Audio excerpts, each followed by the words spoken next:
Welcome back to Bring It to the Table. I'm Manuela and this is Jermaine. Okay, so thanks for joining us again. I pray that you guys will be blessed by this conversation that we're about to have. But thank you for joining in with the conversation.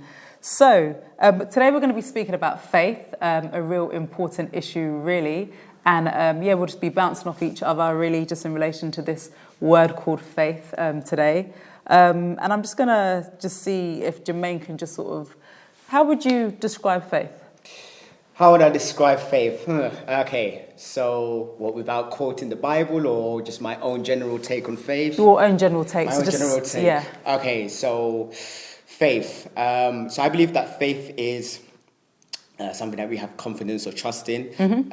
Believing in something that is not like aware to our senses. Yeah. So like something that we can't see, something that we can't smell, something we can't taste, something we can't hear. So for example, tomorrow I'm going to say that I will be able to do certain things, wake up in the morning, do what I need to do. Yeah. But there's nothing in my senses that makes me aware that that's confidently going to happen. It's just obviously I believe in a higher power. Believing that I will be there the next day, God willing. If you see me on episode 8, 9, 10, then I'm definitely going to be there. But that's my understanding and my take of faith. So, it's having confidence in someone. Obviously, with Christianity, I'm having faith in God or having a confidence and trust in Him. So believing in Him. But obviously, others, depending on the viewers at home, they might have faith in other things. Yeah, yeah, that makes sense. So is it like the way that you see it is having faith in the existence of God? Yes. Okay, then that makes sense, and I think that is in line with what it says in the Bible anyway. Yeah. So that's good. Would you like to provide the viewers with a quote that is not in the Bible? That is not in the Bible. Yeah. That is not in the Bible. Well, your own take, on faith. I've got a feeling that what I say is going to come out of the Bible anyway. I can't help it. But essentially, it's having hope. Is having hope in relation to what we don't actually have any evidence of. So it's something that we can't, tangibly prove, in the sense of the word when you have to come and give evidence in relation to something. It's something that we can't do, but it's an experience that we have. Yeah. But essentially, it is having hope for the future in relation to something that's promised. Yeah. That's how I would describe faith. That's how I describe faith, basically. Okay. So, would you say that you've always had faith? And I think, guys, just know that when we're talking about faith today, we are talking about Christian faith. We are talking about having a belief in the sovereignty, the position and the authority of Jesus Christ and the fact that He promises salvation and an eternal life. That's the faith that we're actually speaking about. So, Jermaine, I was just going to say, would you say that you've always had faith? No, I wouldn't. Well, from I was born and I went into this world, I can't say that I automatically did have faith straight away. Okay. But definitely, like, faith has been there in my life, but it has changed. So what I had faith in could have varied. So what did you have faith in before? Well, I guess what I'm saying is, there's having faith in God. Yeah.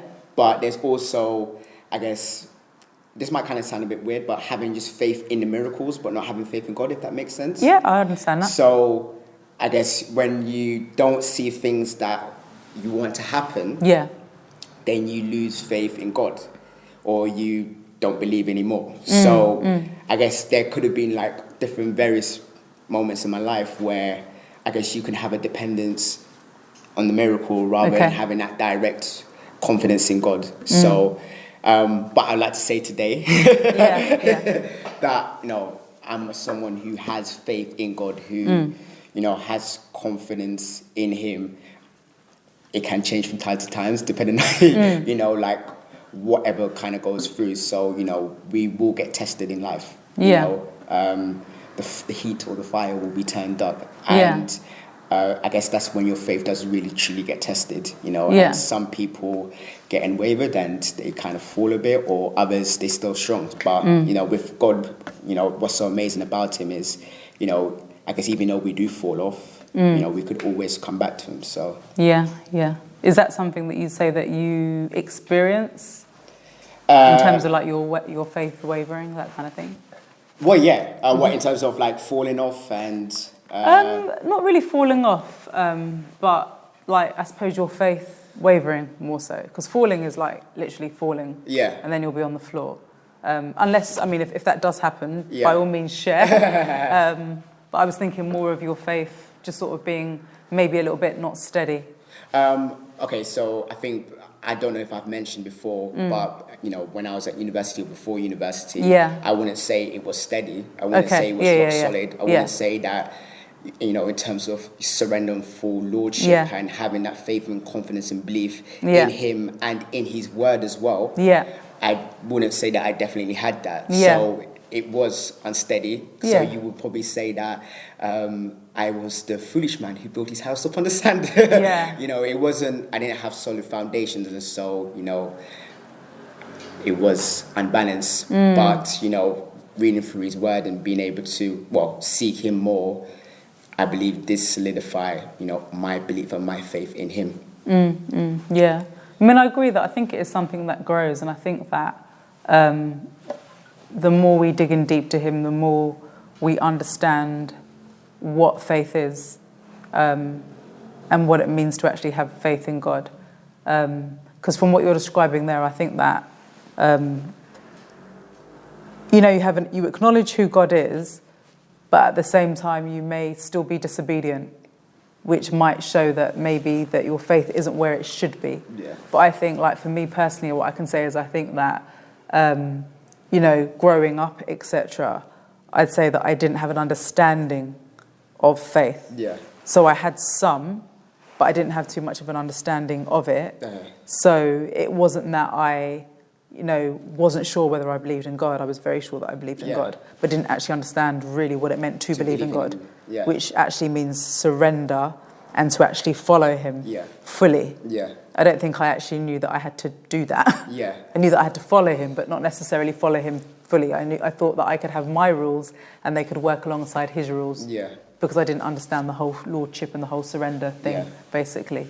But I think that as we sort of go on, I think that we grow in our faith and understand more and more in relation to it. Yeah. And I guess it kind of shows that it's like never complete, because it could always increase and go to like new heights. So and I guess it's probably going to be an amazing thing to, I guess, understand or see that journey kind of continue, because it's like, wow, if there's more to go, then what else is there in store for me, and I guess as well that means you get to like see a bigger God at the same time as well, when you experience a deeper faith as you speak about. Yeah. And I think it's really exciting. The thought of just going deeper with God, really, and that faith increasing. I'd like to think that the extent of faith that I have at the moment, I'd like to think that it's not going to decrease, but that it will increase. Because I guess what it is I can't convince myself that God is not real, because I know that he is. Do you understand what I mean? It's like I'd have to convince myself that my iPad is not currently on a table. I'd have to convince myself that this is actually a swimming pool and not a table. So I can't, when you know the truth and you have the revelation of the truth, I don't see how I can say that it isn't the truth. So faith is faith, and I think the thing is as well is that when I gave my life to Christ, I didn't think it was going to be easy. So I didn't think that everybody was going to live and not die. I know that death is part of life. Persecution is part of life. I was aware that, some Christians have struggles in life. I knew that when I signed up for this this path, basically. So it's interesting because you say that. It's like, obviously we always go back from before, and I think about like baptism and why you get baptized and what you get yourself involved in, and you think about baptism today, and it's like a completely different like idea or concept of baptism and that whole meaning of faith and that wholeness that it actually gives, because I guess I don't know, when you go into baptism and you decide to go into the water, other people have like different ideas, but it's like you had that idea then, and you have that idea is now, and it's completely different. Like some people come back to me and say, I wish I didn't get baptized at that age, or they wish they had done it later. But it's like, look, when you get baptized, you must have felt something. Absolutely. You know what I mean? And I think you've talked about that faith as small as a mustard seed. You know, even that small thing, that's just enough for you to even just get baptized. So, you know, sorry, I just kind of rumbled on. No, that's fine. It's good. Has your faith ever been challenged? As in challenge from somebody else? No, or... that's a good variation of what I meant. But sorry, no, did I throw you off? no, like literally, has it ever been challenged? Not challenged by somebody else, but have you ever felt challenged in your faith? Do you understand that? Probably expand a bit more. So, like, give me an example. So basically, when people lose a loved one, they feel that their faith is challenged. Yeah. That kind of thing. Okay. Or somebody loses a job, they feel that their faith is challenged. So it's Yeah. like they're not too sure whether they believe anymore. Yes. That would be your faith being challenged. I feel like I have to go deep into the archive. Like something doesn't actually go from the top of my head right now. Yeah, I mean, if you can't think of when it has been, that's okay. Okay, honestly, something is not on the top of my head right now. Yeah. And maybe, I guess it's because, I don't know, I've holding on to something. Okay. In believing that, you know, I'm not throwing this away because of the experience I've had. I don't know if that kind of makes sense. Yeah. I'm going to ask you a question. Okay. And if you're not comfortable answering this question, we can cut this out, yes. basically, yeah? But I'm going to ask you anyway. Okay. How did you feel after London Bridge? Oh, wow. Okay. Do I have to explain about London Bridge? You don't have to do it. You don't have to do anything. I think it makes sense to give context to the people as to what happened in London Bridge. Okay. So for those who are not aware, and there's probably many of you, so if you know about London Bridge, there was an unfortunate incident where some individuals decided to take a van and they decided to, I guess, mow down people. They had an obvious intention to kill people, basically. Yeah. And I was probably one of the very first people who saw the incident and, quite experienced because I was like probably centimeters or inches away from, you know, being knocked down, being killed, you know, or into the river because that's how close we were on the bridge. Like if they knocked me over, then I could have been way deep. And I guess that's just even the most amazing thing about God, really, just that whole protection, really, and having confidence in His word probably even more so after the experience because, you know, He is faithful to His word. Yeah. And I think you've probably quoted Psalm 91 many times in many Raw Talk episodes, but, you know, when it actually says that, you know, He will shelter us, He will cover us, He will protect us.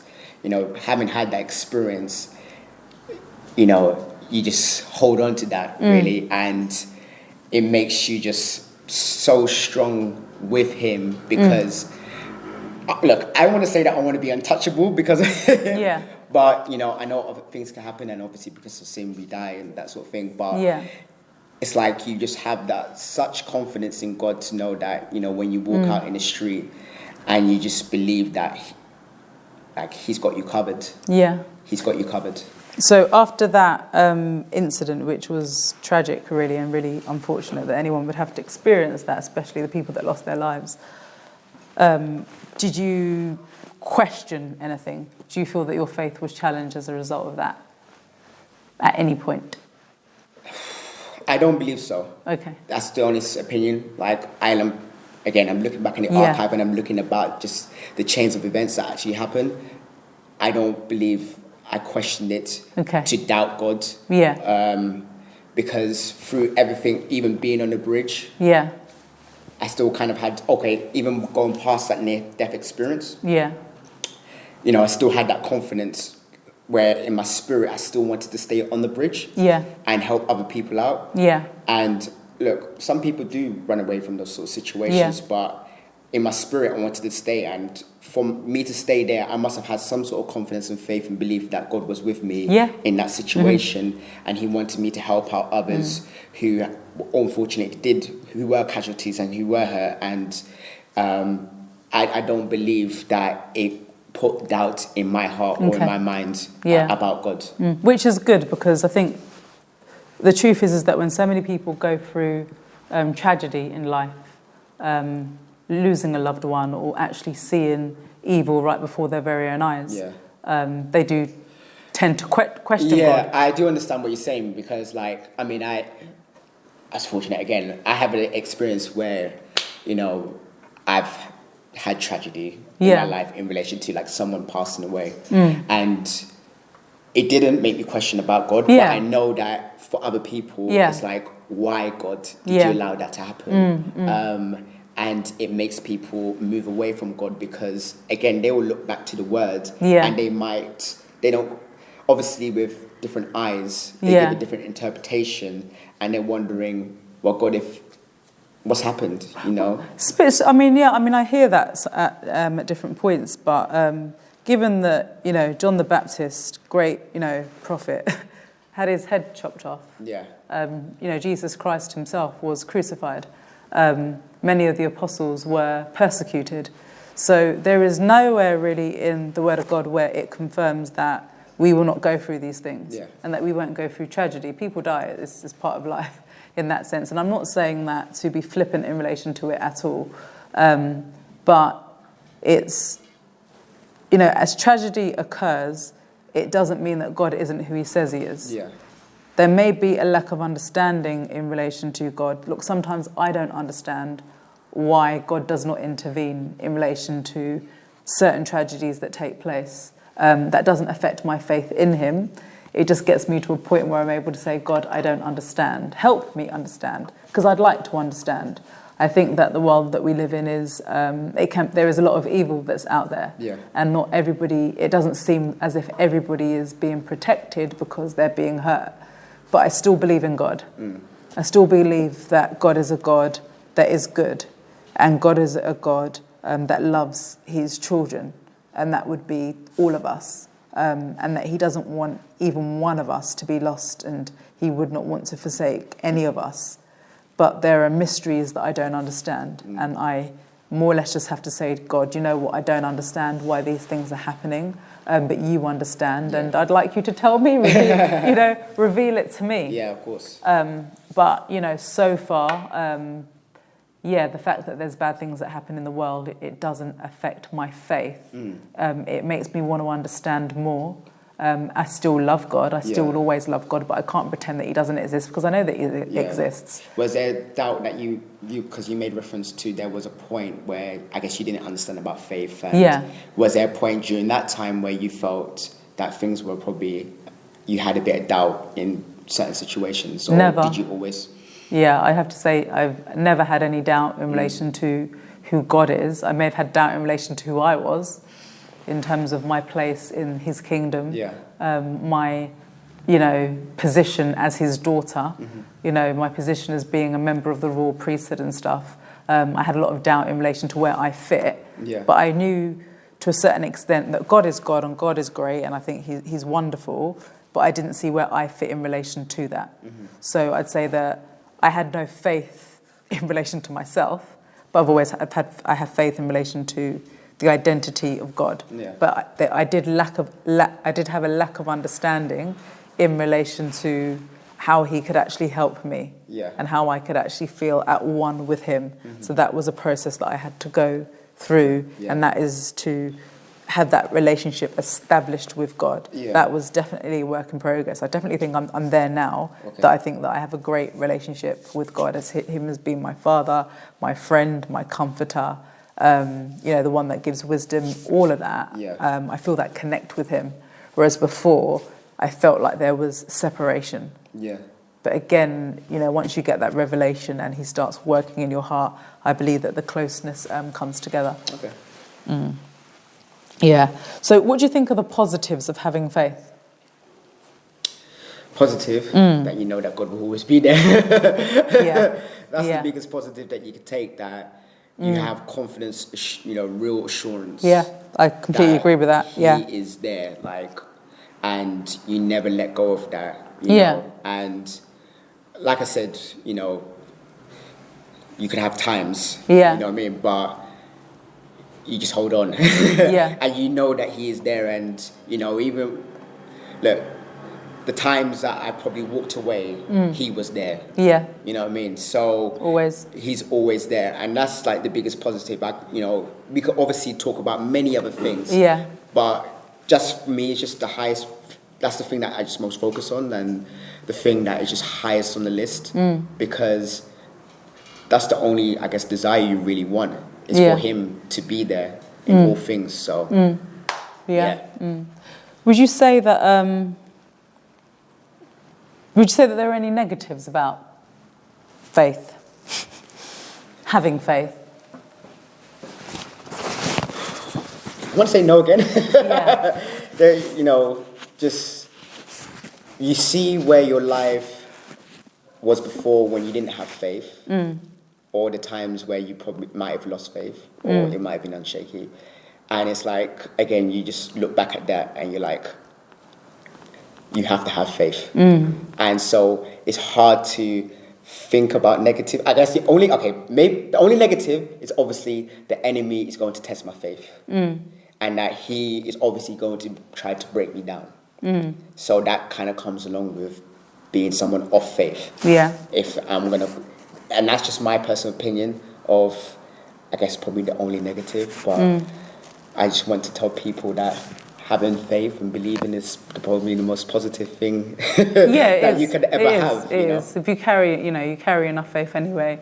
The enemy will try, but you will be protected. Yeah. Nothing can really hold you down. And, we've got lots of examples of Paul being in chains, being beaten to the point of death, being stoned, being in prison.